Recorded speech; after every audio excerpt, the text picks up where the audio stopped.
if I was in your shoes right now and I wanted to be a police officer when I turned 21, I know you said that the reason you wanted to be is because you've always wanted to be a police officer since you were like second, third grade. And if I was in your exact shoes, what would I do? What I would do is straight out of high school, I would go to the military, right? I don't care what branch you go to. It doesn't matter. You could be even the Coast Guard. I don't really care. Air Force. It doesn't matter. Go to one of the branches is my suggestion.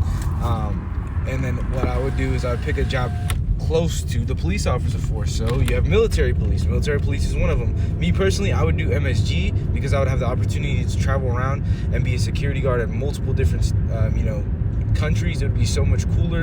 And then right after that, you go into infantry, so it's a little bit different. But do something in that realm, right? Military police, maybe MSG. Figure out what you like, figure out what's going to work for you, and then go into that field. Now, once you're in that field, as soon as you're done with your first contract, you can go straight into the police officer academy, because you'll be old enough for one. Like you said, you wanted to be 21, 22.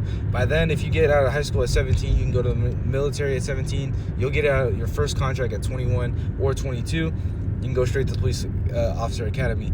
Some places even let you skill bridge into the police officer academy, so that's pretty cool. You get to get out early. But also, if you want to, decide that you want to go earlier, I don't know if it's possible to go to police officer academy earlier. You can go to the Coast Guard right out of high school, and while you're Coast Guard's like part time, you don't really. It's like every other. I think it's 1 weekend a month or something like that. It's kind of like reserves. I don't really know exactly how the Coast Guard works, but you can go to the Coast Guard or you can do reserves.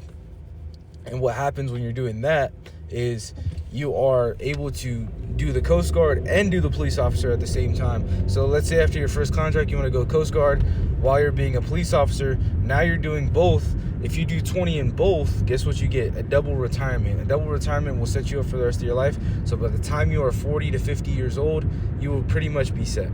Pretty much be set for the rest of your life. That's one of the ways. Some people go 20 in the military, then they get out and do another 20 in the police officer academy, and then they're like 60, set for the rest of their life. There's so many different routes that you can go with what you want to do because they're so close to each other. The military and the police officers are so close when it comes to their experience. So police officers, they automatically, majority of the time, have military experience. Some don't. And then when it comes to your psychology degree, that's self-explanatory. You will get paid to go to college while you're in the military, so why not get it done? And if you decide you don't want to get it done while you're in, you can get out, use your GI Bill while you're in the police officer academy, and guess what? You'll still get paid to go to college. Either way, you're going to bankroll off of the method that I'm teaching you and the route that I would take. Now, I'm telling you to take this route. I'm not saying that it's something that you should do if you're not comfortable with it, but what I'm saying is if I was in your exact shoes, this is what I would do.